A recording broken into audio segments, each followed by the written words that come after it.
தயங்குபவர் கை கட்டுகிறார், துணிந்தவர் கைதட்டல் பெறுகிறார். கடவுள் முருகன் அருளால் சொன்னதை மனதில் நிறுத்தி துணிவுடன் முன்னேறுவோம்.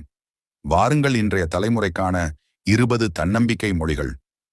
வாழ்க்கையில் எதுவுமே நிரந்தரமில்லை எனும்போது தோல்விகளும் வெற்றிகளும் மட்டும் எப்படி நிரந்தரமாகும்? வெற்றி என்றாலும் தோல்வி என்றாலும் சமமான நிலையில் இருக்கும் மனதை கொண்டு விட்டாலே எதுவும் நம்மை பாதிக்காது.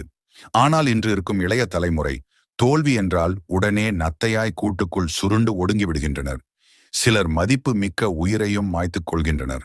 இதை தவிர்க்க நல்ல நல்ல எண்ணங்களை மனதில் வளர்த்து வெற்றி தோல்வியை சமமாக மதிக்க கற்றுக்கொள்ள வேண்டும். இதோ இன்றைய தலைமுறைக்கான தன்னம்பிக்கையான சில மொழிகள். 1ஆம் பலம் கொண்ட உடலை விட தன்னம்பிக்கை கொண்ட மனமே சிறந்தது. 2வது, வெற்றிக்கான நிரந்தர வழி தோல்வி அடைந்த பின்னும் அதை இன்னும் ஒரு முறை முயற்சிப்பது. 3ஆம், சோர்வடைந்து விடாதே.